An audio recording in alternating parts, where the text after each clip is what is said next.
Provide him with suitable weapons. Weapons of divine temper. A helmet, a shield. Mark! A sword. Find and fulfill your destiny. The myth. The magic. The mystery. The majesty. Destroy Windsor! Let loose the last of the Titans. The Shovel Network Presents The Soul of Detroit. the good. The evil. The danger. The daring. How may a mortal man face and defeat The Windsor.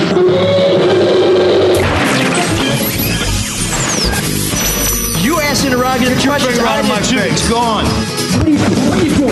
What are you doing? Come on. That is not paid for by them. That is paid for by the people of Detroit. You might be qualified, ML. I'm not qualified for this job. Let me tell you something. You want to go right now? Okay? You want to go right now, Albert? Hey kids, it's your old pal ML Elric here on The Soul of Detroit. I would like to apologize for our late start. We all got snowed in and we had to dig out, except for our guest, Jerry Shields, who will be joining us with the weather report from Florida. So get ready to hate Jerry Shields, but we're going to... Before we get to Jerry, let me introduce the guys who were digging it, but not in like the, hey man, I'm digging it way. Mr. Mark Fellhauer, he of the meticulous pavement, and then Sean Windsor, who just parked on the street like a dirtbag who doesn't care about trying to make the roads clear for emergency vehicles. So thanks, Sean. I don't know what you're talking about. Yeah, quite the treacherous trip, Sean. Thanks for coming in. Well, sure. I was doing it for you, Mark. And to ML's point, I am incredibly anal about clearing off my driveway and sidewalk, but I didn't do it for a week, and I got some really nasty letters from my letter carrier, my mailbox about it. So, of course, I had to go out there. I got the full... My real solution was just to dump salt over the whole driveway. Why didn't you do I it? was mad. Why didn't I do it? I was busy. Really? I thought it's because you were a capitalist What? and you don't care about the person next to you. No. I'm one of those weirdos that clears off everybody's block. Exactly, because you're really a communist. You know. What are you talking about? I would love you. ML, save me. Yeah, before we get going, I need to read a disclaimer, not because my well-being has been threatened, but last week my mom was on the podcast. She's great. And she, well, anyways, let me just get right to it. My mom was on the podcast last week, and she was funny, and even if she wasn't, you need to listen so she doesn't get out the wooden spoon and hit me, because that really hurts, and she feels bad afterward, and I feel bad afterward, and then we have to get a new wooden spoon because people get grossed out if they know you're using a wooden spoon that had blood and hair on it. So if you listen to the podcast, it will save us pain and suffering and money, and she really is pretty funny, even if she talked a little, okay, maybe a lot too much for my taste, and hey, oh wait, I hear the jaw opening, so maybe I said too much already myself, so I better get going. But please listen to the podcast because I really don't want to get whacked again, even though my brother usually got hit more because he was a little slower than me, speed-wise that is, because he's really quite clever and very good with his hands. You know, he went to the Berklee School of Music in Boston and makes bass guitars, and he has a parrot named the infamous Daryl X, or something like that, which sounds goofy, but like I said, he got hit a lot in the head when we were kids, and sometimes if all the wooden spoons were broken, Mom used a metal spoon, and it had notches in it so water could go through it, like when you're serving pasta, but also reduced the drag coefficient, so when she swung it, you could hear it whistle a little, and there was minimal resistance as it moved through the air. So to reiterate, it would be great if you would go to iTunes or Stitcher or Spotify or Google or wherever you find podcasts. If you went to our website, which Facebook won't let us post, but you can find mlsoulofdetroit.com. Breathe. Also, Mom says to be nice to Sean Windsor and Matt Jennings unless you want to whack too. And she also said that my brother and I only got hit because we deserved it. I guess Mom knows best. Your mom was great. We should make her a regular contributor. How long did that take, by the way? And I'm sure you're, I don't know, proud of yourself, but I think you made the right choice running for city council. Yeah, maybe don't write so much. Yes, it's. I mean, you were probably smiling as you wrote that. I can just see your face. You're probably in your boxers.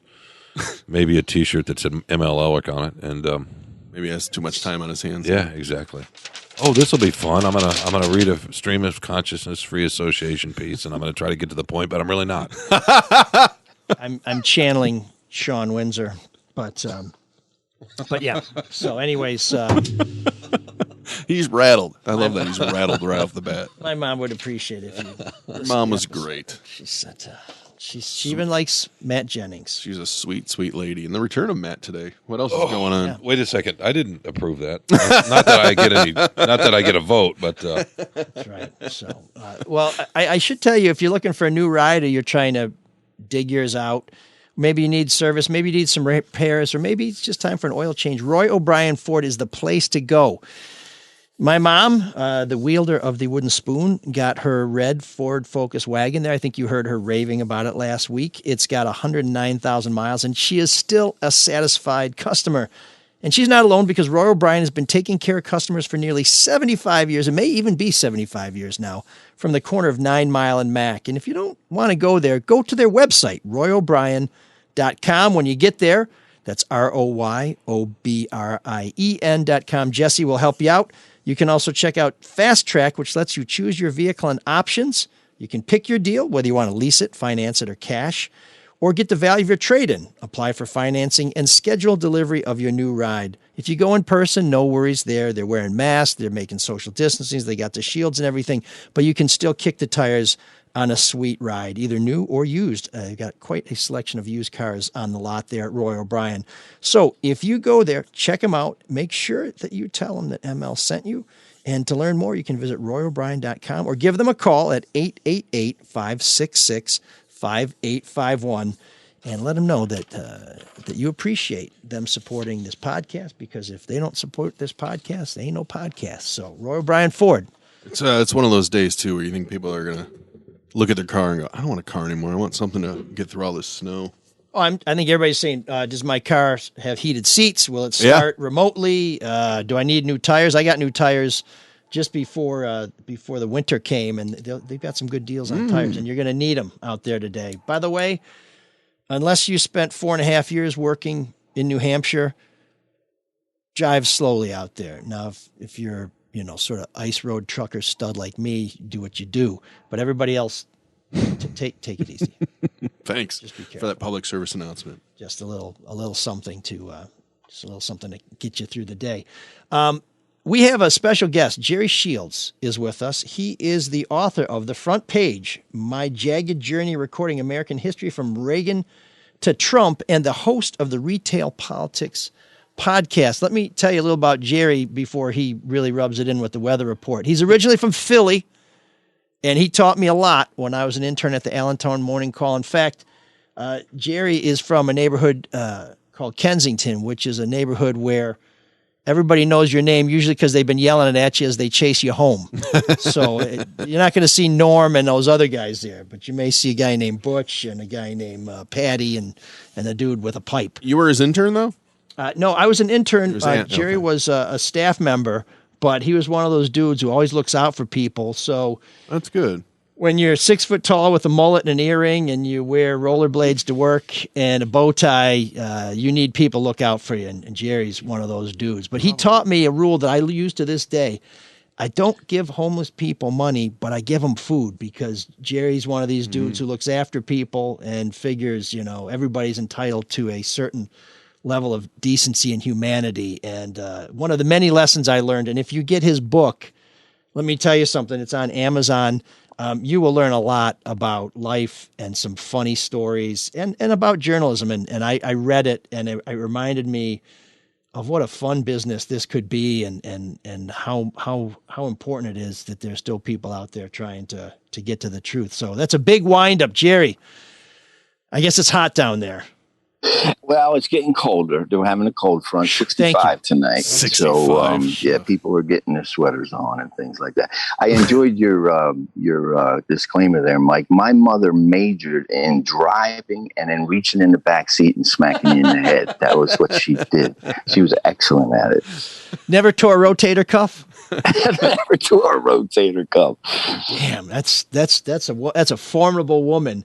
Well, we brought Jerry on today because we want to play a couple of voicemails. I think this week was the 7th anniversary of a voicemail I received after the cops jacked me up in a church while trying to ask a city councilman a question. And we've got a couple voicemails we're going to play for you this morning. And it really just kind of, we want to give you some insights into what happens after you write a story, and how, in the same way that when you flood the yard at night to get the night crawlers, you put that water down and the worms all come bubbling up, and some of them you'd rather not have. So, Mark, why don't you play that voicemail that I got?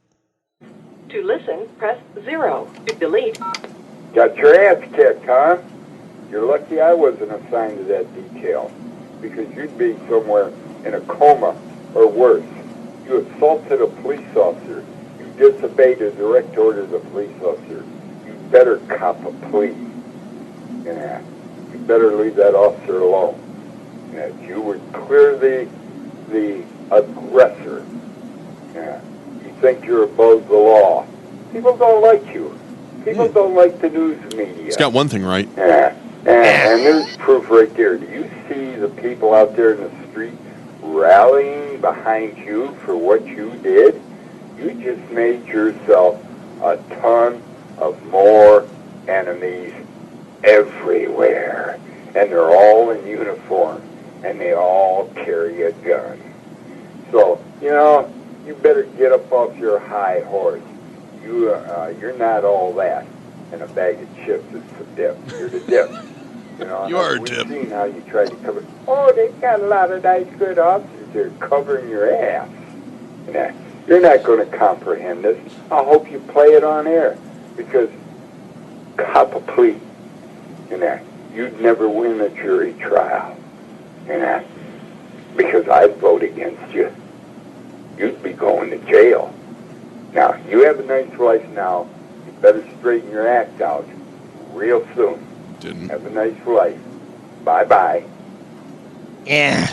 Boy. So anyways, the police did investigate, and even though the video clearly showed police basically picking me up and throwing me against a wall. Yeah, this is the Cushenberry situation, correct? Yes, and at the end of that investigation, I was found responsible for basically attacking the police by flying backwards. And that guy was right, though. You're the dip. I'm the dip. Yeah, he kind of saved it at the end, right? You're not even the chips. You're the dip. Dips. So Jerry is lots of great stories in his book. Nothing about voicemail, so we thought we wouldn't steal his thunder in the book and just bring Jerry in to talk about some of his favorite feedback from the people that have crossed paths with him over a long and storied career. Yeah, I mean, I remember one time we got a secretary of labor, kicked out, and the one clerk, she was working a desk, and she got a call and said, "Tell Shields he's a bastard." So she walked over very sheepishly, and she said, "Jerry, a man called this morning, and he told me to give you a message. He says you're a bastard." And I said, if I told my mother and father once, I've told them 100 times, don't call me at work. But a lot of the voicemails I got were from reporters just tormenting me. I remember one day I picked it up, and it was a murder. You got to call Mr. Lyon. You got to call Mr. Lyon. So I'm like, Mr. Lyon. I'm thinking Lyon. And I call, and the guy answers, and I say, hey, is Mr. Lyon there? He says, no, we don't have a Mr. Lyon. I said, hey, the guy called. He says, Mr. Lyon. It was the Central Florida Zoo. It was April 1st, and it was the zoo. I'm calling the zoo asking for Mr. Lyon.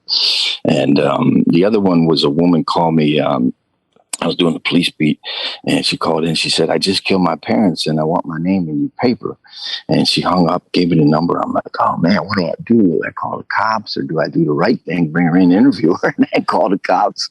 And then found out it was one of our clerks who called in with it. So, I was more tormented by our own people. One time there was a story in which there was a kid who wasn't allowed to graduate because he let a rat out in student assembly the week before, and all the kids scrambled, fire. So school wasn't talking, so I just went down and walked right on campus, and they said I violated state law because you have to report to the principal's office. And I was like, hey, this is a public building. It's what we pay for. So interviewed some kids, and as I got back, I got a call from a woman, and she had a radio dispatch in the background. She said her name was Sergeant Brooks, and that I was being charged with trespassing. So I said, fine. And I hung up the phone and was ready to go to the police department. And the downtown reporters called and said, hey, it was Mary Brooks. We were on the kid. So, yeah, they were more tormentors of me than some of the readers. Jerry, you've worked and covered government in many places, right? Baltimore, federal government. Was there an area, either the federal government or a city or a state government, that tended to give you a lot more shit for the stories you wrote? Yeah, who was Baltimore was a lot of fun, and it was really it's a poor town, a lot of poor people, two areas that are just the most urban poverty you get. But I think the one that really sticks out was so Martin O'Malley. I wrote a story. He didn't show up at his buddy's. Press announcement, and so I went to him and said, "Hey, where were you yesterday?" And so he went into this long dissertation about the Irish history and De Valera and Jerry Adams and all this stuff. And he knew that I knew Irish history, so I didn't know why he was talking to me in code. So I wrote a story the next day, basically explaining that he was splitting with his buddy. His buddy was running for mayor, and now he was running for mayor. And it was a big deal because he was a white mayor in a black city. And he thought the story was going to submarine his announcement and wreck his campaign. And so he called me up the next day and said, "You fucker." And I said, "That's a badge of honor, Mr. Mayor." And then about a week later, we were out. And he had a new police chief. He had to hire a new police chief, and it was a white guy, which was controversial. But I got the story before the new police chief had a chance to announce it in New York. So he said, "My stuff's going to be on the pavement the next day." And O'Malley turned to me and said, "You fucker." And I said, "Mr. Mayor, that is 2 times that you've called me that." And he said, "Jerry, I say that with the utmost affection." Now, see, my knowledge of Baltimore and Baltimore city government comes from Homicide: A Year on the Killing Streets, which was just a phenomenal book, and The Wire, of course. The Wire, yeah. Yeah, were you there? Were you at the Sun then when that stuff was going on? I got there just after that, but I'll tell you a funny story about The Wire. So David Simon, he wrote Homicide, brilliant, The Wire, and so I had been playing around with screenwriting, and I sent him a kind of a script for a show called Deadline, which would be like reporters, following reporters around, characters on, and seeing what their stories are. And I sent it to him, and I was just happy he was willing to look at it. I mean, this guy's a genius, right? So he sends it back, and he says, "Jerry," he says, I read this 4 times, and I just don't see anything interesting about newspapers or reporters. Well, the 5th season of The Wire was about newspapers and reporters, so he found something interesting real quick. Oh, how convenient. Yeah, he's kind of famous for being real prickly. I know that he appeared at IRE, I think, which is Investigative Reporters and Editors, for the annual conference one year when I was there. And I didn't make that session, but people were telling me he came in and says, "Okay, first of all, no questions about Homicide, no questions about The Wire." And then he proceeded to tell everybody in the room, what a bunch of assholes reporters were and everything. It's like, oh, weird. Wow, way to win the room, Dave. Congratulations on all your success. Yes, he got kicked off Twitter one time. It was funny. They banned him for I don't know how long it was, but he was fighting with some Trumper, and he wrote "Die of Boils." Why don't you die of boils?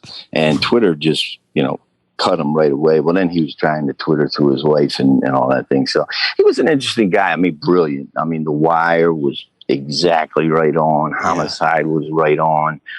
He had an ability to drop into a place. He was down in New Orleans and did Treme, had the ability to drop into a place, just absorb the characters, sort of thing.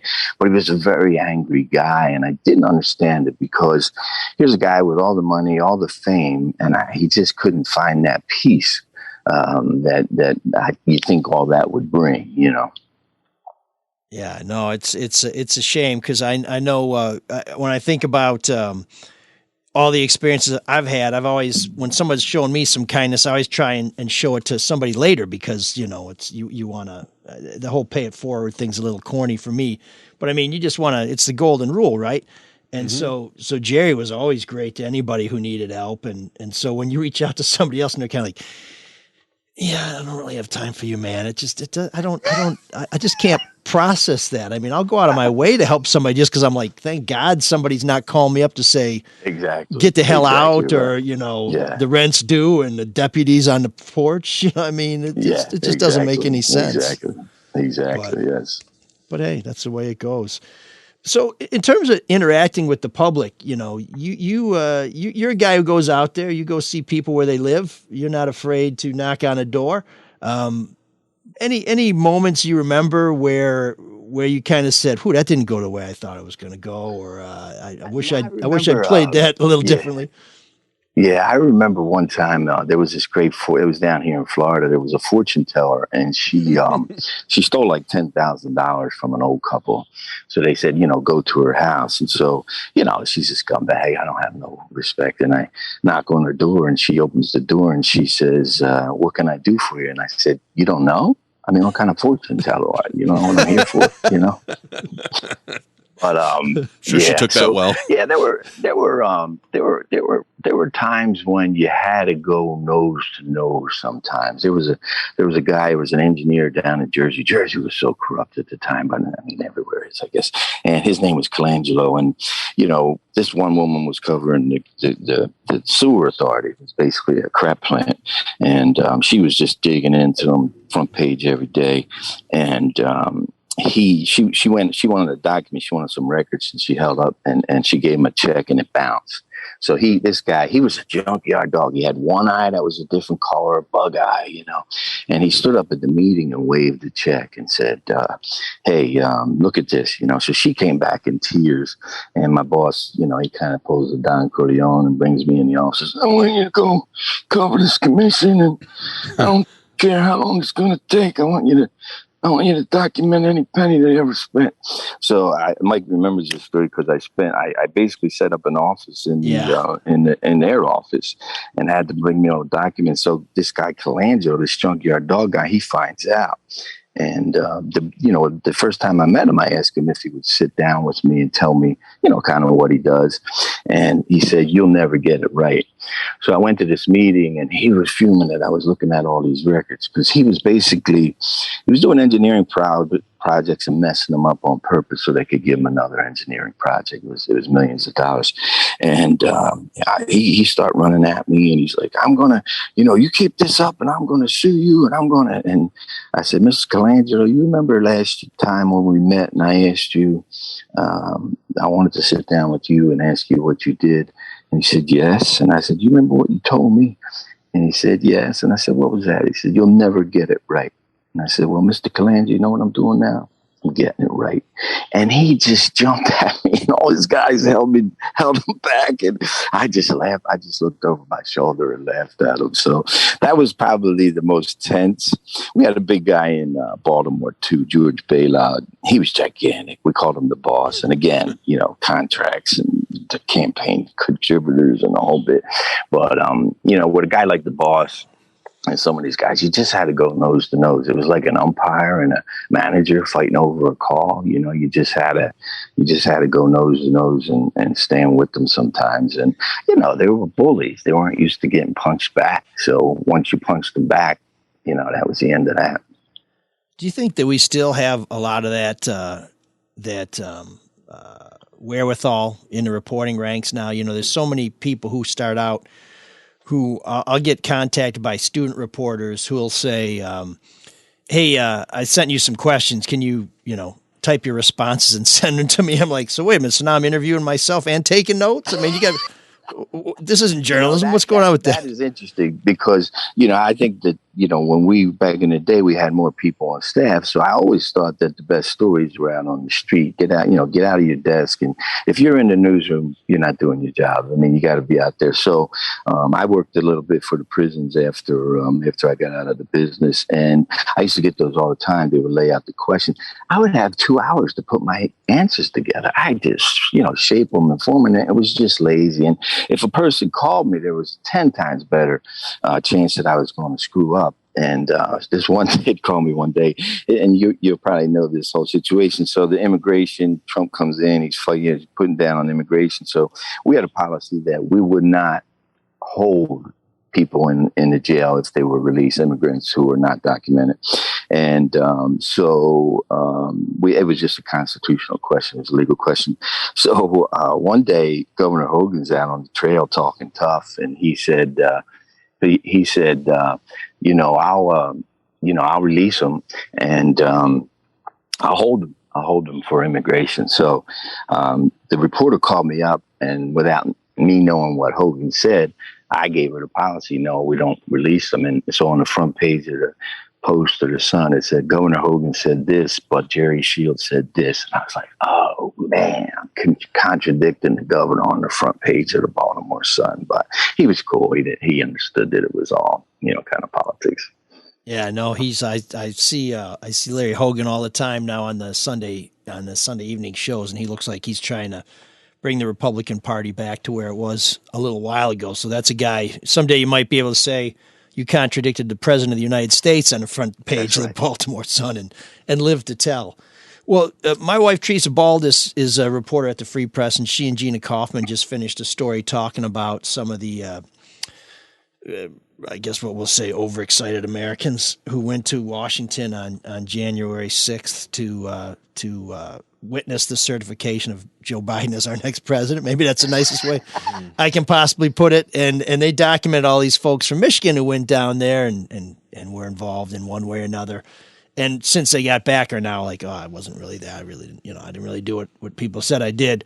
And after that story ran, she got a voicemail that I'm afraid to say is a little more typical of the kind of voicemails reporters are getting these days. Hey, Baldass, did Willie Brown's whore, also known as Camilla Harris, cause the looting, arsonist, and rioting to spread during the summer when she was contributing to the Minnesota Freedom Fund that bailed out arsonists, looters, and rioters? Did Harris go on TV and encourage the rioting, looting, and arsonists during the summer, causing it to continue? Why would you write about that, Baldass? You radical left race hustling cop hater nut. Write about Willie Brown's whore, Harris, causing rioting, looting, and arsonists to spread like wildfire during the summer. Where's your coverage on that, bald ass? So just for the record, obviously this gentleman is not familiar with the phonetic pronunciation, but it's Baldus, not bald ass. But I'm sure she's never heard that one before either, yeah. By the way. Yeah. So if you're listening, sir, although maybe with all this snow, perhaps the electricity you're stealing from your neighbor in the trailer park has cut off your internet feed and you can't hear that, but maybe you'll catch the audio download later. But it's Baldus. Well, but to that point, Jerry, like what do you make about the just pure hatred of the media today? Well, I think a part of it is interesting because I think back in the day, it was all Democratic, right? I mean, all the reporters would pretty much identify as Democrats. And then when Fox News came along, Rush Limbaugh, then you had Glenn Beck, who was really, really, he was a pioneer in that, with his charts and things. Mm-hmm. And then we end up, so, the Republicans have finally gotten their voice. And so it's 2 and 2. And I don't have much of a problem with them having their voice. I think the critics say, hey, they're not distributing the facts. Now we got QAnon, which is that's just over the top. So I think that's caused a lot of that division, that 50-50, because the Democrats watch Don Lemon and Chris Cuomo, and Republicans watch Sean Hannity and whoever else is on there.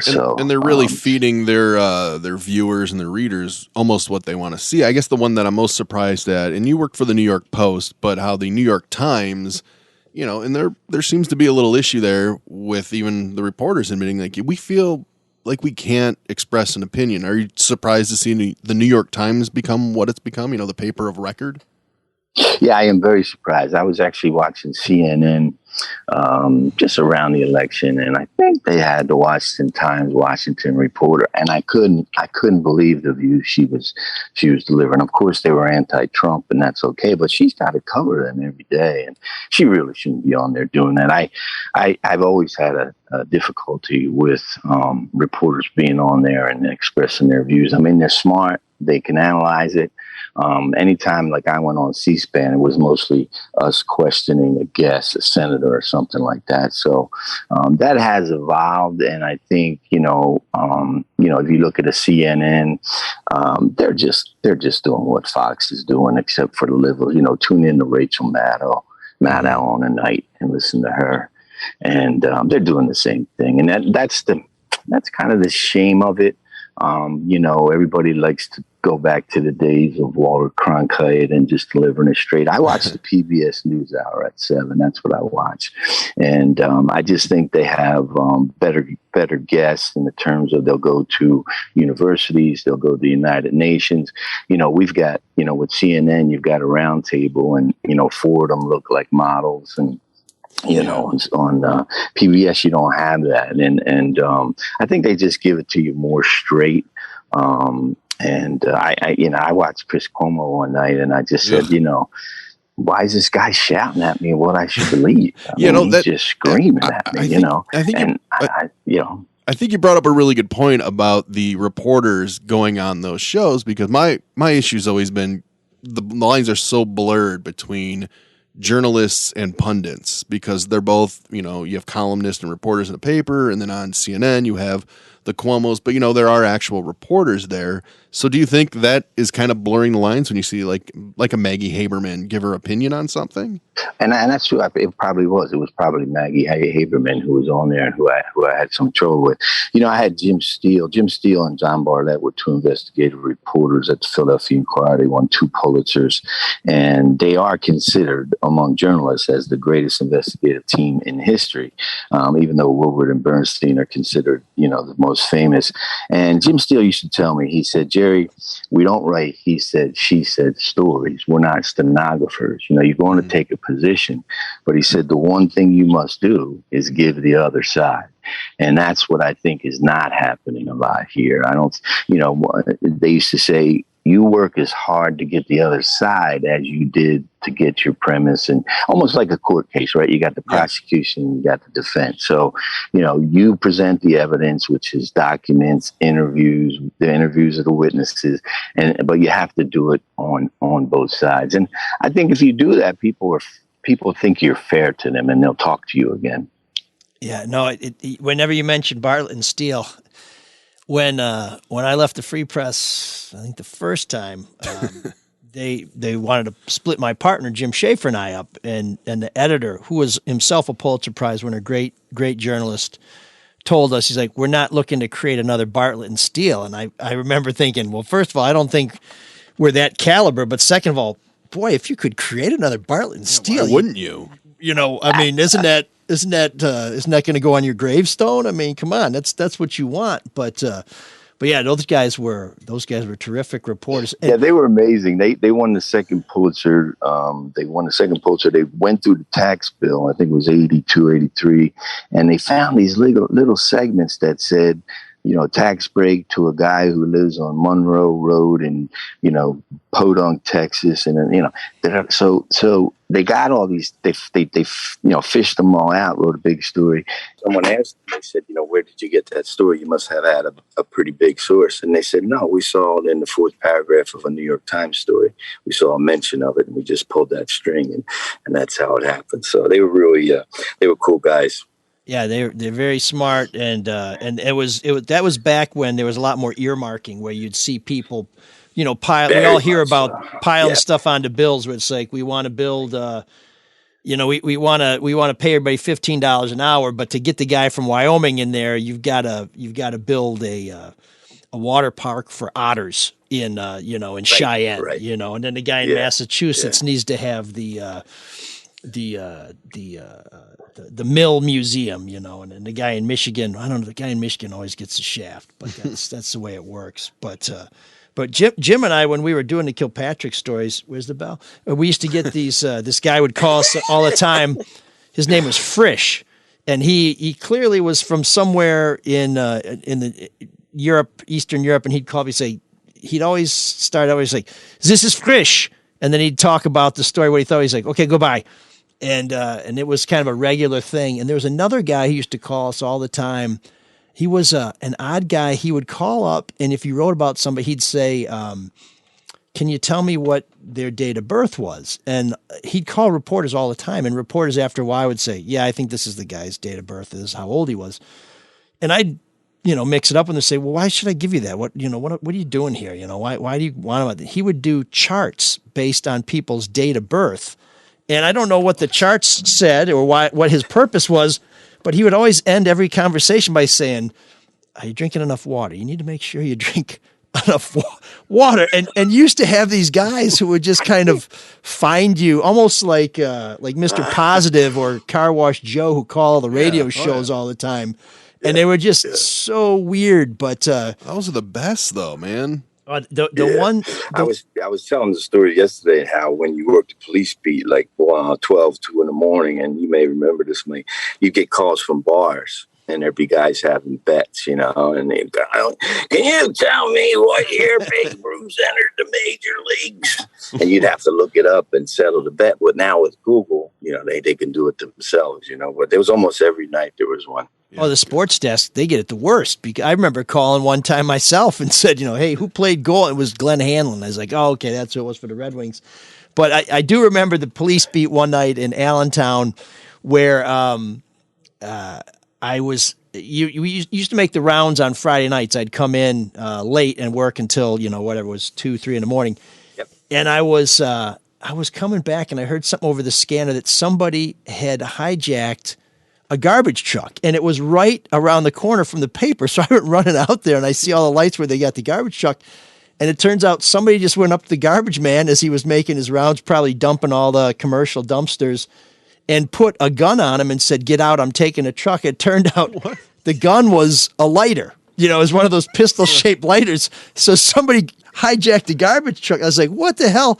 But by the time it all happened, it was after deadline for the Saturday edition. So I don't know if that one ever got recorded for the annals of history. But that we used to have a guy. He was an old editor, and he was just nuts about grammar, and I forget what his name was. And he would call in and leave those, bizarre messages too. And I remember one time I went down and covered a death in Dover, Delaware, and very sad they bring the coffin off. So I'm trying to describe the scene, and I said that the Navy guys were there with their sailor suits. And he called up and he's like, "They're uniforms. They're not suits. They're uniforms." It's always the smallest thing that bugs people. Yeah. Well, you learn though. I mean, he was right. God, so don't name him in case he's listening. Although I suspect he's passed. But there was an editor at the Morning Call. Super nice guy, very smart guy, but he mumbled so bad I could never understand him. Joe Tom. Yeah, I was just say don't name him, but yeah. So I think you guys who'd been there for a while, you could figure it out. But I was so new. He'd come up to me and he'd say, "Yeah," and I just start, and I'd leave and I'm like, I don't know what the hell I'm going to do, man. So I'd go do something, and I'd come back, and he'd be like, so I guessed wrong. So I'm just like, oh, shit, what am I going to do now? So you got to try again. It's like, so I don't know what to do. You were talking about voicemails, and I got one when I was at the Inquirer, and it was this clerk, and he called me up and left a message. He said, "Gene Foreman, the editor, he needs to talk to you about something really important." And he called, and it's about, so I'm like, oh my God, what's he want? I'm like terrorized to the day. And then I run into this guy, and he's laughing his ass off. I mean, he just tortured me that day. Just like, he wants to talk to you about, But Joe Tom is an interesting Joe Tom story. He had cancer, and he was in the hospital around the corner from me. So I'm trying to be nice. I go and get him a book of short stories, and I bring them to him and say, "Hey, Joe, hope you get better." So he gets back to the newsroom and he sends a message out. He says, "Thanks for everybody who was there for my recovery, except Jerry Shields, who didn't believe I was going to make it. He gave me a book of short stories." Yeah.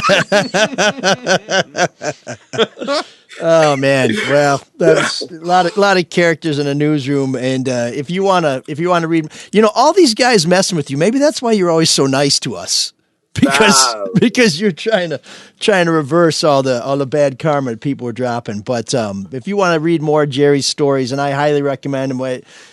These are great stories, no matter where you live, no matter what your interests are. I mean, it's just colorful stories, great characters. I mean, the guys worked in Philadelphia and in Florida alone, so you're going to have some crazy stories with Baltimore in between. Yeah. So I'll tell you, I did manage to get Coleman Young in there. So I'll tell you that story. So I worked with a guy out of New Orleans. His name was Bruce Albert, and he was really like a vaudevillian comedian. I called him Shecky, because Shecky Green. So I called him Shecky. And you'd love to see this guy show up at a stakeout where you got to stand around, because he would entertain me for an hour. We're on C-SPAN, and my wife had been a producer there. And before we started, the host said, "Hey, we're going to have to make a disclaimer, just joking, that your wife's a producer here." And Bruce said, C-SPAN's pretty boring. We got to sex it up and say, he sleeps with one of your producers. But the Coleman Young story, he worked for the Detroit News for a while, and he pestered Coleman Young. And so Young would have the press conferences, and he would ask all the reporters, and then at the end he would say, "And now we're going to hear from the motherfucker from the Detroit News." Yeah, it sounds like him. It sounds just like him. Yeah, no, he that was great. Coleman Young, one time, he was asked if he was on drugs, and he said, "No, I'm not on drugs." And they said, "Can you prove it?" And he said, "Yeah, I'll take a urine test." And I think the reporter was a woman, and she said, "Well, how are we going to know it's your urine?" And he said, "You can come and watch as I put it in the cup." And that was Coleman Young. I mean, he was something else. So check out Jerry's book, The Front Row: My Jagged Journey Recording American History from Reagan to Trump. And also check out his podcast, the Retail Politics Podcast, which is outstanding. And I'll just tell you a little something about Jerry's book. Somebody once said, "All I know about reporting I learned from three people: Bob Woodward, Hunter S. Thompson, and Jerry Shields." So that's pretty high praise. So check that out. And Jerry, we appreciate you making some time for us and not rubbing it in too much about how hot it is there. All right. Thanks, guys. You do a great job, and I'll keep listening. Thanks a lot. Thank you. Sure. Oh, man, the geeks have inherited the earth. Did I do that? What a dork. Does him wanting to play with us again mean that he's turning into a geek, or we're turning into cool guys? When Jerry was bragging about the weather down there, I did remind him that it's still Florida. And Jerry looks like he could use a haircut, actually. I'm not here to judge anybody. No, you're not. That's why you give he had a little food bit of instead of money. there. You don't judge at all. Yeah, no, I'm not going to give you any money. Well, and you just run over these guys. I actually splash them with a puddle. Give them money if I have the money, and don't worry about it from there, Really? Yeah, it's up to them. I'm not trying to... But that's okay. Go ahead. I was impressed, if I may say... Only Sean could turn a good deed into an indictment. No, it's not really a good deed, though. It's more of a but the self-righteous What's wrong with the food? Just give them the food. Yeah, I usually set up a little fondue they table. Ask you for cash. Okay, no, I'm not going to give you cash, but I'll give you a chair. I think... hey, give them something. I was impressed with our guest. It was great. But I was more impressed with the fact that I thought it was going to be all about you. You started off, here, let's have a guest, but let me play a voicemail about me first. But it actually was about Jerry. So we're growing. You want to know what kind of humility ML Elric has? What? That blurb that you read. Who came up with that blurb? Probably ML. It's a Pulitzer Prize winner. It was your blurb, right? Yeah. Maybe. No. I'm noticing a shift. I think it's great. The rest of that blurb was, years later, I'm still an earnest student of Shields' invaluable lessons on journalism and life. So, and it's true. ML Elric. It's true. And yes, he does need a haircut. I needed one. I'm looking pretty tight now because I went to Lady Jane's. My hair was all scruffy. So quit anal about your hair. You know what I'm anal about? What did you call me, the Princess and the Pea, regarding audio? That's very mean. I was wondering, how was the audio with Jerry's connection? My seat just collapsed. Everybody watching on Facebook Live. Yeah, now his audio was the best, but that's okay. So that's all right. We're not judging. There are certain people who live by a code and have very high standards.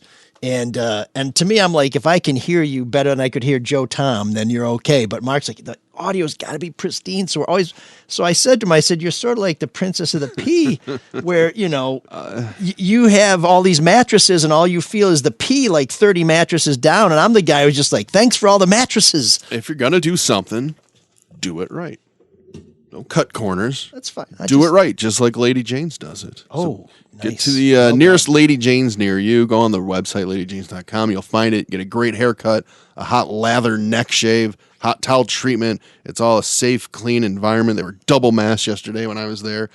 So make sure when you check in, too, if you're first time checking, you can choose this podcast or the Jerome Mike podcast, wherever you hear about it. It helps us out.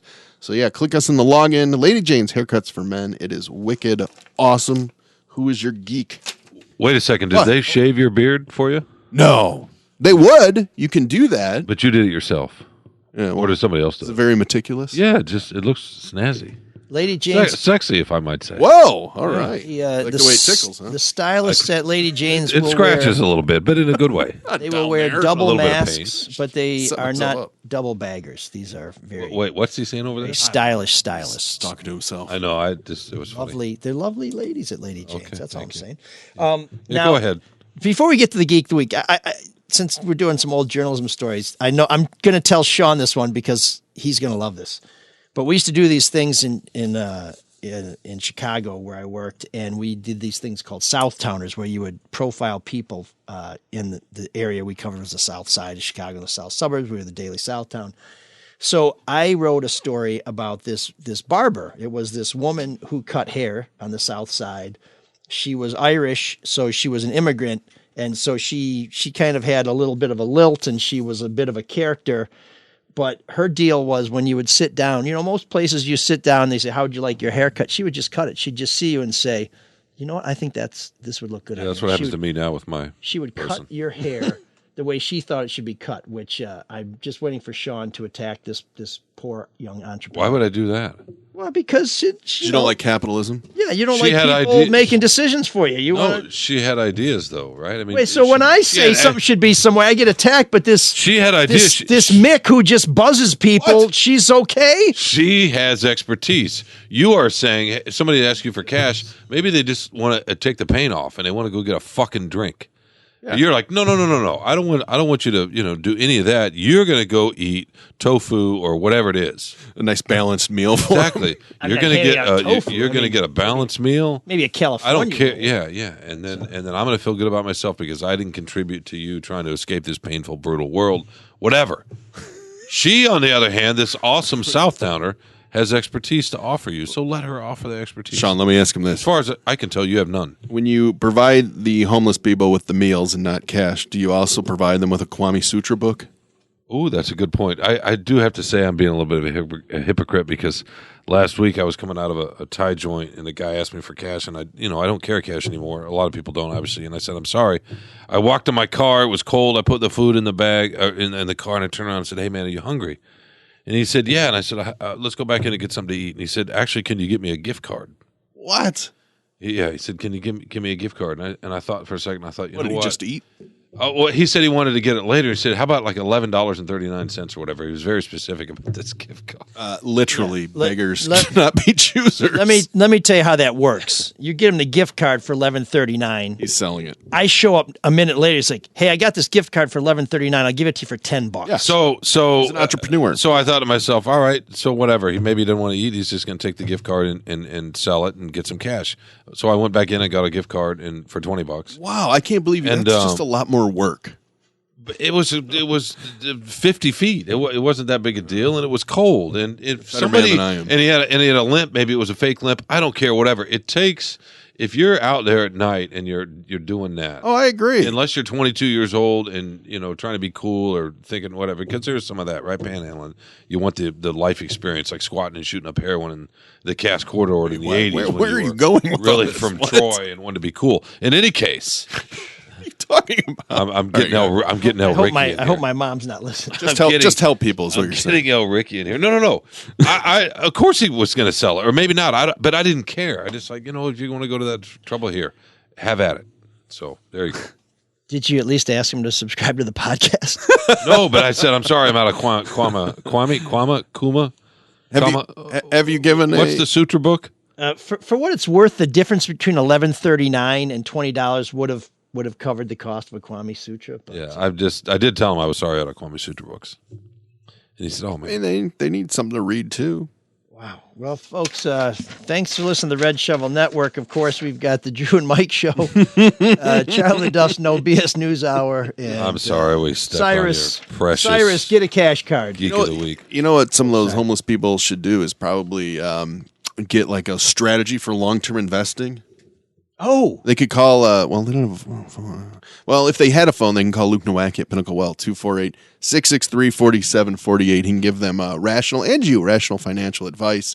You can find out what you should do with your money right now with coronavirus going on or 6 months from now. If you have a kid, how do you set up a 529? What do you do with your 401k, stocks, bonds? All those questions you don't want to deal with. It might be over your head. Get advice.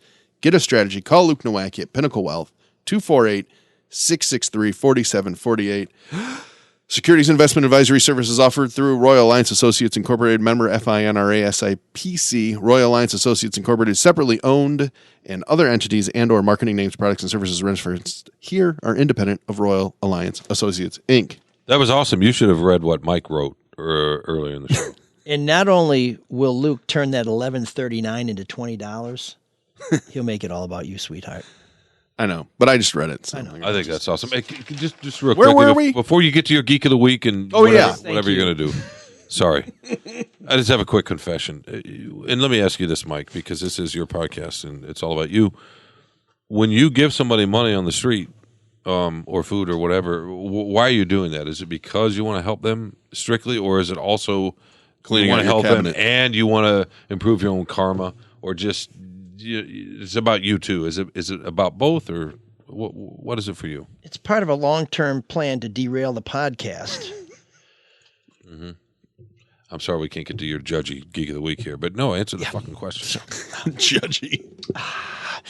No, because so Jerry instilled this in me very early on that people are entitled to some basic human things, shelter, clothing, food, kindness.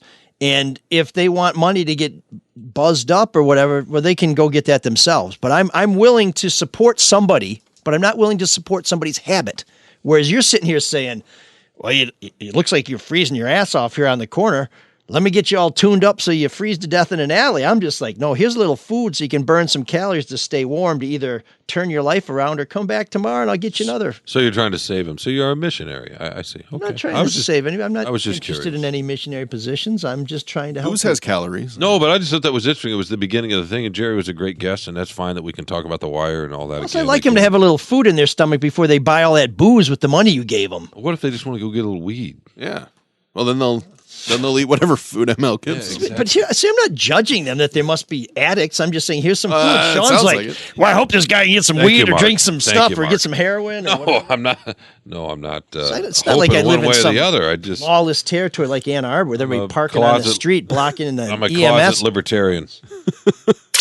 Oh man, the geeks have inherited the earth. Did I do that? What a dork. Does him wanting to play with us again mean that he's turning into a geek, or we're turning into cool guys? That way I can just edit out that whole chunk, except for the reads. Is I'm it, just is, kidding. is it Groundhog Day already? So I was thinking about a lot of candidates for Geek of the Week, and my mom told me that she'd hit me, but no, she didn't. I wasn't supposed to say that. But she said sometimes the Geek of the Week tends to be someone who's not a geek, but somebody who's kind of a bad dude, and that I should try and, I think, get a little geekier. So I was going to make it Andrew Cuomo, the governor of New York, a media star at the beginning of the pandemic, who it turns out was now stepping on some of the numbers on nursing home deaths. Sounds familiar. And while I thought Cuomo did a good job trying to reassure people, it was interesting to me to see him so beloved, because Cuomo actually has been a very, very unpopular governor because he's been very secretive and he's been very imperious. And so the fact that he would hide some numbers because he thought he knew it was best for everybody, not so surprising. But listening to Mom, I think that's a serious thing. Meanwhile, he wrote a book, too. Yeah, so I'm not going to But also the Christmas thing, Mike, or was it Thanksgiving, where he told people to stay home and not travel, and then he had his family travel So, or gathered or whatever. So he's a hypocrite. Hypocritical. Yeah. So that's too serious to be geek. So then I was thinking T.J. Ducklow, the Deputy Biden press secretary, who was abusive to reporters after Biden had said, hey, listen, if people in my administration don't treat people right, they're gone. Well, first, TJ only got a week suspension, but then I think as the heat dialed up, things finally kicked in and he ended up resigning. Good. By the way, the reporter he was having a relationship with, I think I might risk my career for her, but I think you shouldn't be a jerk to people because... No, but you can be sexist. It's not sexist. Yeah, kind of. Go ahead. It's not. She's accomplished. She's beautiful. What's okay. wrong with that? So she's also accomplished. Okay. I said accomplished first, and not because I was going alphabetically. Just because Sean's here. Yeah, Sean would give her a $20 gift card. Say, you're looking good. $10 for each leg. I would not say that. You're not? Okay. You'd probably curse a lot. So you're very accomplished. Here's a $20 gift card. Yeah, exactly. It's like, go get yourself some Szechuan chicken. But our winner is Lorraine Gross. Szechuan or sesame?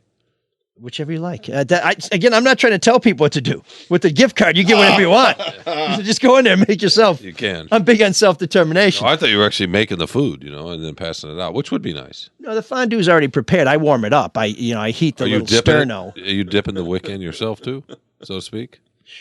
Let's keep it clean here. Our winner this week is Lorraine Gross, whose dad designed the Lombardi Trophy. What an idiot. She said she was upset with the way Tom Brady handled it during a Super Bowl celebration boat rally. It just upset me that this trophy was disgraced and disrespected by being thrown around as if it was a real football. Well, it kind of looks like a football. And he won it. It's his. Yeah. I mean, your dad made the trophy. It's not like it was like a grotto with a Virgin Mary or a creche or something like that. I mean, nothing happened to it. She's making this about her. It's a stupid football. Best and by the way, week ever. Yeah, it's like, I think the real message was, my dad designed the Lombardi Trophy. Yep. So Lorraine Gross, because of your gross ego, you are our Geek of the Week. And I got some food for you. The kids are soft. I don't care for that guy. Me neither. Too soft. Shot to the heart, and you're too late, darling. You give Jokes. a bad name.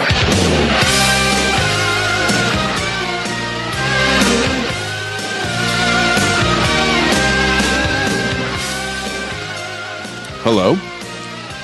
Joining us this week is perhaps my mom's second favorite misfit, or perhaps third favorite misfit on the show, Mr. Matt Jennings. But before we get to what passes for humor these days, I want to tell you about one of the people who keep this show on the air, and that would be Mr. David Hall and Hall Financial, who supports all the shows on the Red Shovel Network, as does our friend Luke Nowacki. It's just fewer shows, but the support's just as important to all of us. Rates are currently in the 2s. So if you have been paying 3% or 4% or, God forbid, even more, what are you waiting for? Call David Hall today and find out how much a refi could save you every month. In fact, the savings is going to start right away because you can probably skip a couple payments as the paperwork goes through. So that's immediate savings right in your pocket. And with that low rate, every month you're going to realize savings until that loan is paid off. So just click on our website to get started. You'll see a link to David Hall's website, or give a call to 248-308-5000. That's 248-308-5000. Ask for Dan Morrison. If Dan's busy, give Bill Alahawk a call. And make sure that you tell them that ML sent you. NMLS 1467435. Professor Jennings, how are you doing? How's the history lesson? Great. Doing great. Good history lesson. I added 4. I'm trying to make my segment a little longer, but I'm trying to do it very slowly and carefully. Okay, because let me just tell you something. Is that what the people want? Yeah, if it's not funny, you're going to bring a whole new meaning to the word history. All right, I'm just joking. Joking. Joking. Oh, boy. Yes, just joking would be good, which is a perfect time for you to start joking. Okay. All right, well, I guess we can get started then. This week in soft history, in 1923, researchers discovered that Tutankhamun, known to friends as King Tut, actually died of gangrene, redefining the term Egyptian dynasty. because it's. Oh, look at Mark. He's laughing his ass off. It's an infection. Sean's checked out, man. He just muted himself. Of course, Sean's checked out. Sean's more interested in the space heater. I'm cold. Your jokes are not warming me up. I'm the Britney Spears of the Red Shovel Network. Yes. By the way, among Matt's biggest fans in our audience, my mummy. Aw. Yeah, I love her. She's That's so a sweet. King Tut joke. But we'll just move on. I don't know which one was worse. He was a mummy, wrapped. No. We got it. We got it. At least you didn't do that. Like Marky's wrapped a little tight. At least you didn't do that, Matt. I did not do that, and I would never do that. Thank you. In 1965, Drew Lane's favorite Beatle, John Lennon, took his driver's test and passed with flying colors. The driver's test, he passed because of practice. The flying colors, well, that was LSD. How excited! Just dying laughing. How excited must Drew Lane be to get a plug on a podcast? He's probably sitting there like, thrilled. I love hearing my name on the radio. It just doesn't he's happen clenching very his much. fists against his chest. He's so happy. He's the only one that likes the Beatles, apparently. Oh, well, yeah. This is just. He's a big Paul McCartney album fan. I love understand. this podcast. It's so much in the now. We're talking about LSD from the 60s. Oh, this is a history lesson. The Wire from the 90s and the Beatles from the 60s, I guess, and the 70s. It is a maybe. history segment. Oh, it's the whole podcast, yeah. Yeah, while Sean's calling people sexy and Mark's peeing on mattresses. Okay, guys, I got you.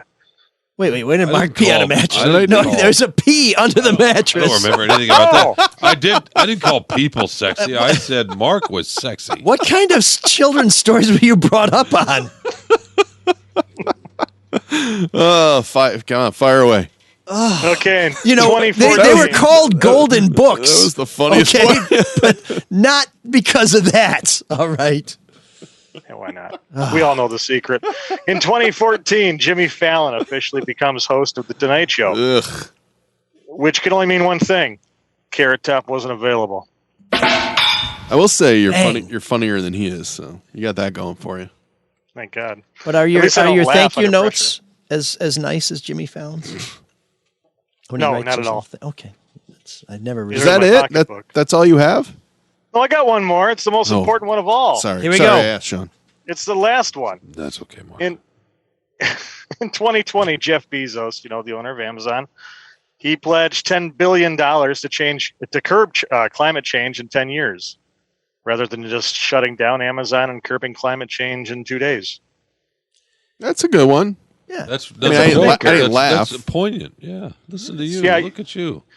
You remember, you're not supposed to laugh at these jokes. Oh, that's right. No danger there. Big Ed! There's an all-night party in room 7609.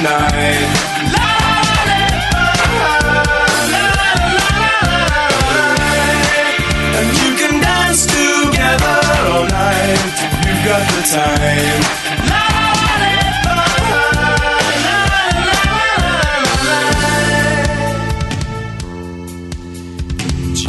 I've been thinking of a way to make Matt's jokes funnier, or to use the money that Sean may have given me on the street one time. And I think Altus is the answer. It's the Detroit original. It's making a comeback here in the greatest city in the world. It's the Do Anything, Anytime with Anyone beer. And now that we're back on the ice, I'm going to bring some to hockey. And it's going to help make all of our aches and pains go away, because we're all very old, but the beer is very cold. And it's please rhyme another word.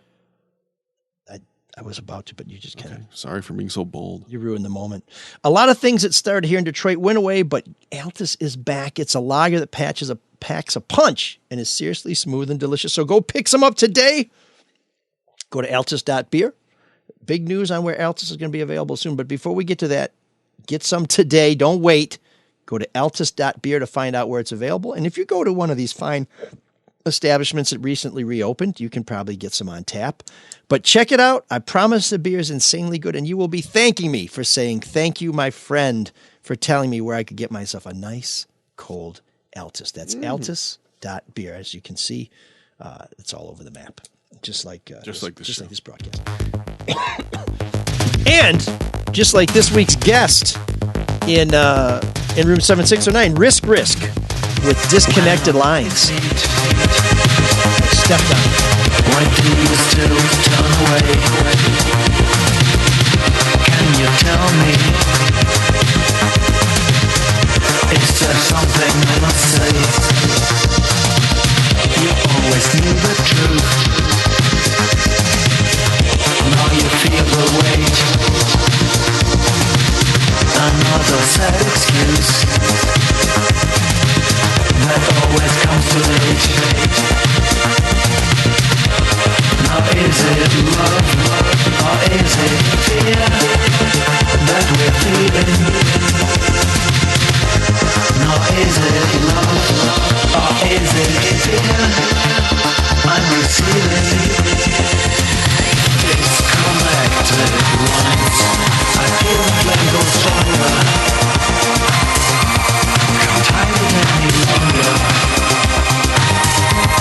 Emotions getting stronger night by night.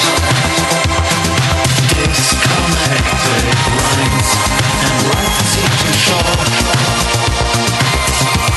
I'll come to you once more. Emotions getting stronger night by night.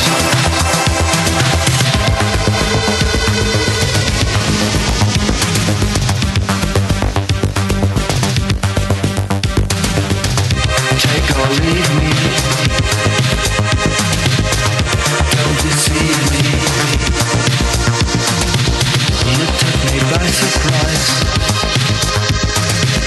when I looked in your eyes. In time we both will share. No longer unaware. You had a good disguise. Wait for a new sunrise.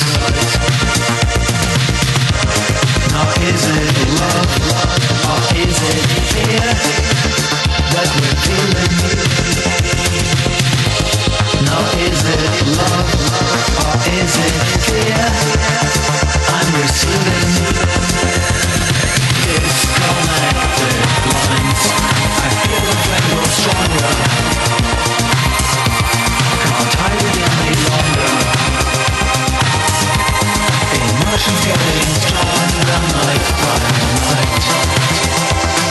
Disconnected lines, and life seem too short. I'll come to you once more. Emotions getting stronger night by night.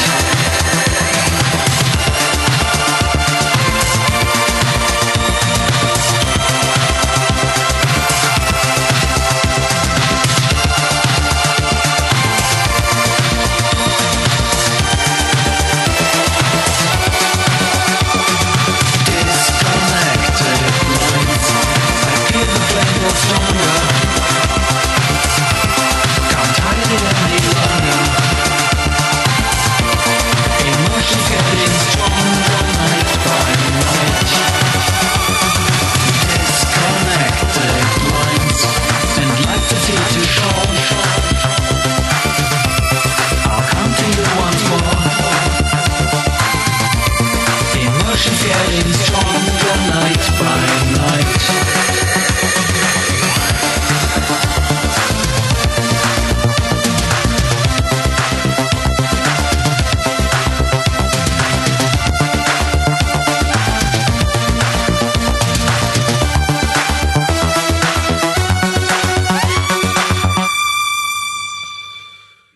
No. So last week, Sean was basically saying, new wave is dead. You're stuck in the 80s, blah, blah, blah, blah. And so I accepted the challenge, and I said, I'm going to go find some bands. Anybody that says la, la, la, la, la in your set. That are current. And what's with the Beatles? Obla di, obla da. That's not sort of nonsensical. It's a pretty good song, right? I mean, you're anti-Beatles now? No, I'm just saying, if you're going to play Depeche Mode ripoffs and say that's a win.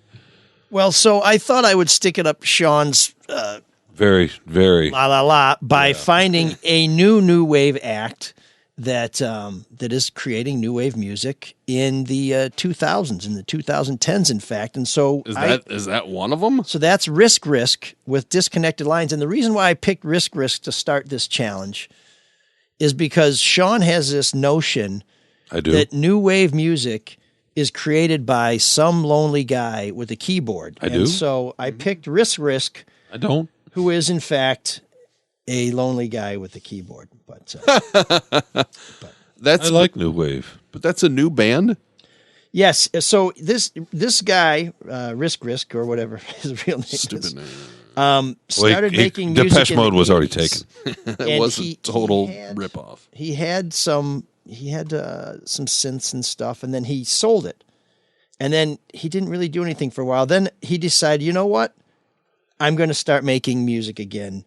And so he started over with an album called This Is 1983 and played it on a multi-track. And he says it creates the original 80s flair much more than a glossy computer arrangement. So he believes in making electronic music, not computer music. So he went back after dumping all his gear from the 80s, kind of recreated his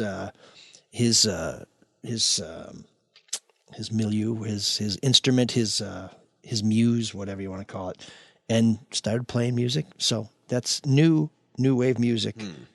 Risk, Disconnected Lines. So if you have something that you think would be super cool, a band that you think has that new wave vibe, shoot us a line at mlsoulofdetroit@gmail.com or give us a call at 313-Butterfield-89070. That's 288-9070. New Wave Dave threw the Killers out there and said, is this what you're talking about? And it is, but the Killers are pretty well known. But did you know how the Killers got their name? Oh, they murdered someone. Please tell us. Sean, that didn't seem genuine. But anyways, the New Order video for Crystal features a fake band, and the name of the band, which you can see on the drum head, is the Killers. And so the lead singer of the Killers thought that was so cool, and he's such a new wave fan that he created the Killers. And if you dig around on YouTube, you can actually see him performing Crystal with Bernard Sumner and New Order without Peter Hook. And it's all very precious. But so anyways, that's room 7609. Keep these suggestions coming. Sorry. Sean has a gift card for us. Yeah. I'm happy to just give you money. You don't need a gift card from me. I just want to. Do you have 1139 handy? I don't know if our listeners can, or our listener can see Matt Jennings. I'm a little bit concerned because he's right here on my screen, and he's rarely looking at the road. He's digging down for a thermos full of whatever it is. He's looking at the camera because he knows we're still on the show. He's a pro. I know, but he's not, and I can see the snowy sort of landscape go by there at a fairly high rate of speed, and his eyes are never looking out. So I'm just curious. Is he okay? He's smiling. Don't touch your phone. I'm fine. I'm scanning the road. I check my mirrors every 8 seconds, and every once in a while, I take a look at your pretty face. What do my face is not pretty, but I'd much rather have you look podcasting out for none. We're not even on Facebook Live now. Nobody can even see what you're talking about. Yeah, I'm just look at the road, man. He's pretending he cares about you. So this is one of those points in the show when I like to recap, because Sean is concerned about people trying to tell folks how to live their lives. Now he's trying to tell Matt how to drive. No, I'm not trying to tell him how to drive. I'm just worried a little bit. He's distracted by this awesome podcast. Well, maybe I'm not worried about people having bad haircuts. I'm just worried about their head being misrepresented. I don't have any hair, so anybody that can... There's a little hair. Anybody that has a vision for how to make me look even remotely presentable is... It's a wild hair, but it's Lady Jane's. It's not on your head. Yeah, there you go, Lady Jane's. Yeah. Well, I want to thank these people, but maybe we shouldn't, because they're responsible for this show continuing. That would be our loyal sponsors, Frank and William, joined by Greg, who this week writes, "Hey guys, I've been a long-time listener to DMP, but started listening to Soul of Detroit in November and love it. Last week's show with ML's mom was so funny, especially when ML called Mark Stormy Daniels after Mark said how flexible he used to be. I didn't think I was that funny. Keep up the awesome job. Petro from Milford. Go Mavs football." kind of mean. My wife thought that was very funny too, Mike. What? Then she did. So mean. Then bullies. I can't take it. Mavs football, by the way, that's where Ron Savage Jr. used to play before he entered into the military. Our dearly departed friend Ron Savage, his son was a Mav. So way to go, Milford. Mark, these gentlemen have been very generous. How can other people show that they're more generous than Sean? Where can they send their 1139? You can send it. Go to mlsolodetroit.com. Little donate button. Take you to PayPal. And that's it. It's that simple. By the way, please let our sponsors know that you appreciate them supporting the show. That's another way to help us. You can also buy our hoodies, long sleeve T-shirts, beanies, all kinds of cool stuff on there. We actually sold one of these big old clocks, which was pretty cool. Lots of signed Kwame Sutras available. Sean has not given them all away to the displaced. And this is the coolest thing ever. One of our listeners liked the hoodie and talked to a bunch of buddies. They're now ordering a dozen hoodies. Oh, cool. So I'm just a little worried that there may be like this gang forming in Romeo, the Solo Detroit gang, the Heather Blue Hoodies gang. That's so okay. hopefully they'll continue to follow the laws. Hey, boss, are we going to start selling hoodies, zipper hoodies too, at some point? We could. I mean, for those of us that are kind of challenged, girthily around the middle. I don't see people that way, Sean. I only see people as people. No, I'm talking about me. Okay. Well, I don't even. Well, okay, I do judge you, but I don't judge other people. No, you don't. So, yeah, we can look into that if people are interested. We'll sell anything. We're not everybody's as fit as you. Well, I'm very fit now after shoveling 2-foot snow drifts on the back of my house. It's insane. There's another way you can support the show. You can subscribe. You can share the show. You can rate the show. And you can love the show or you can hate the show. Either way, just give us your feedback at mlsoulofdetroit@gmail.com. Voicemails again, Butterfield 89070. And we have some listeners, viewers have reached out to us. Chloe writes, "Hi, gentlemen. We love the podcast and hope Mike wins a council seat. Yay. The Danzig song introing Mike's mom was super funny. Mom is right." Chloe may be from England. "Sean's quips at Mike are an asset to the show. If this is too random of a question, feel free to ignore it. Since Mike is a bit of a Detroit historian, maybe he would know this local lore. How did the Ford family lose their grip on the Ford Foundation, which led it to moving out of Detroit to New York City in the 1950s? It was maybe one of the most devastating losses in Detroit history.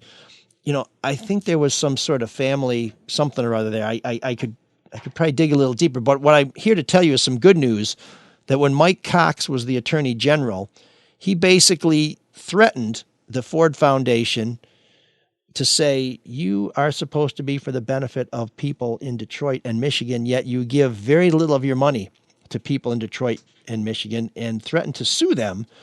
And they reached a settlement where the Ford Foundation began to take a greater interest in what's going on in Metro Detroit. So that's been at least a decade, but the Ford Foundation, is definitely doing a lot more here in Detroit than it ever did. And I think they made one of their first major contributions was to help support the grand bargain that saved the DIA as the city of Detroit emerged from bankruptcy. So good research. A little bit about the Ford Foundation there.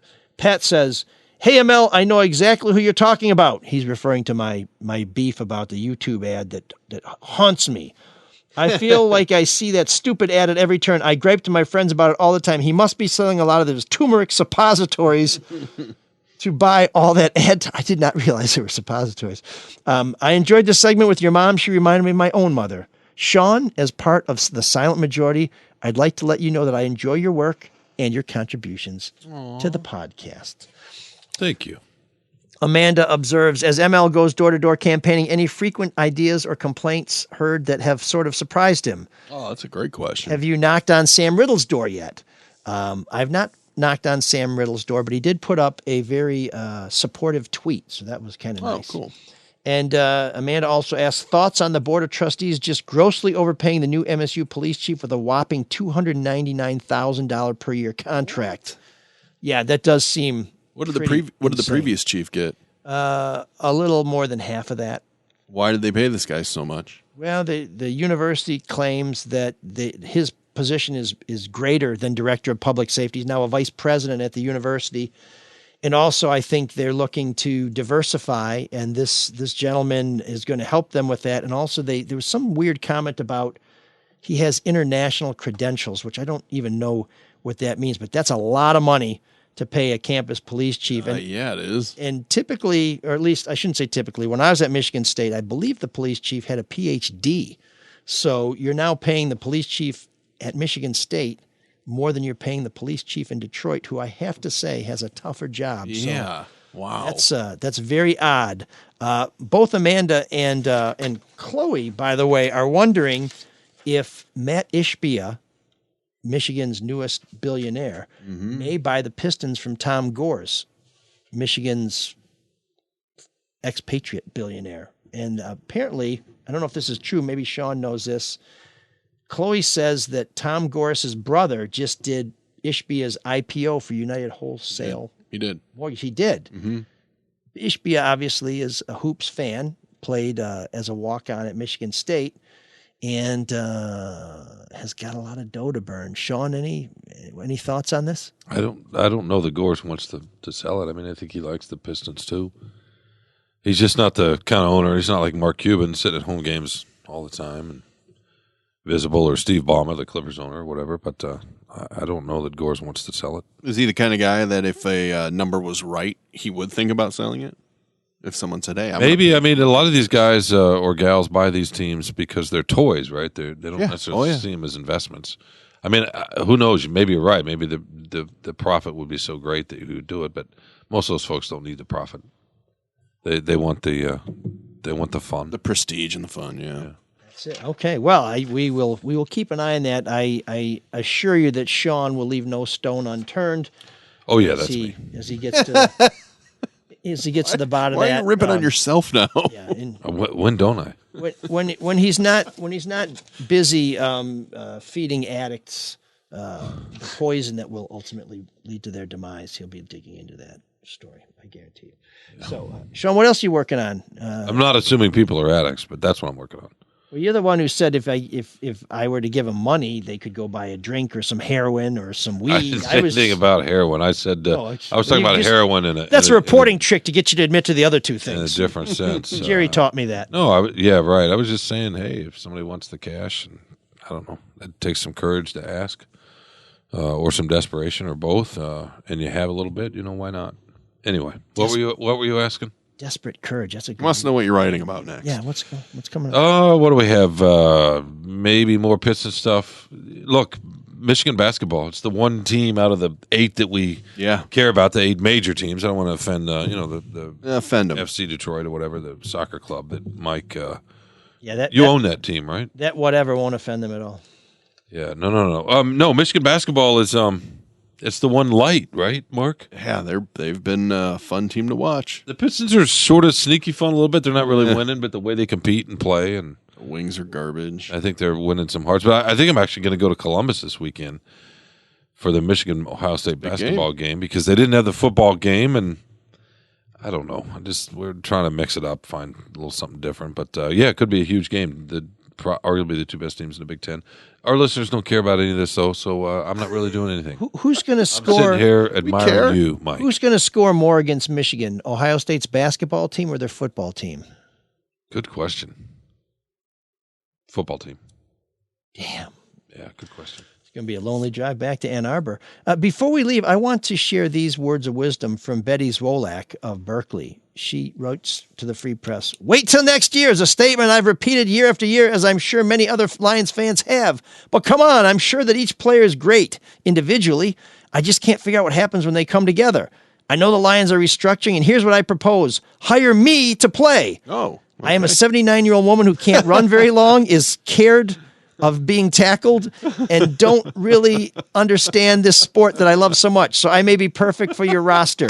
Let me know." That's great. Is this a neighbor of yours, Mark? Hopefully, that's great. Betty? Yeah. Do we know who Betty is? He said she's in Berkeley, so she could be a neighbor. Do we know how to get a hold of Betty? Betty's Maybe I'll clear off her driveway. Do we know how to get a hold of Betty? So, Sean, maybe this is a story you could work on. No, it's a column, and it would be total fun to 79-year-old. Sit down with her.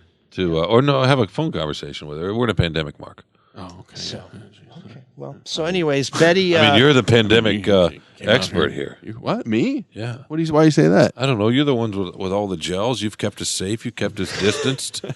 ML's the one. You're the one that. ML's the one that had it, though. You were reading through the CDC charts and the graphs about how and where it spreads. You are our guardian angel, frankly.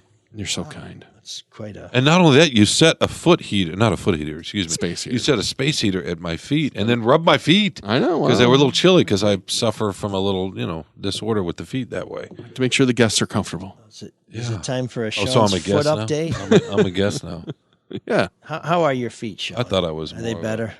Part of the show, but I guess if I'm a guest, that's okay. But Mark rubbed them, so they're much better. Yeah, I didn't really care. Okay, anyways, please listen to the other Red Shovel Network shows. That would be Charlie LaDuff's No BS News Hour and the aforementioned Drew Lane, who has a little show that's known as the Drew and Mike Podcast. And thank you once again for listening to ML Soul of Detroit. Please share the show, repost the show, rate the show, do all those great things. Subscribe so that new episodes pop up automatically in your feed. And in the meantime, be safe out there shoveling while Cyrus takes us out. Can you dig that? Can you dig it? Can you dig it? The combat, the courage, the splendor, the spectacle.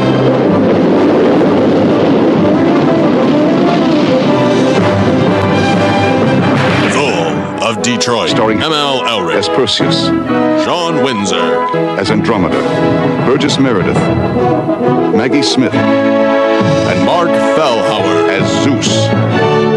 Before history, beyond imagination. Full of Detroit.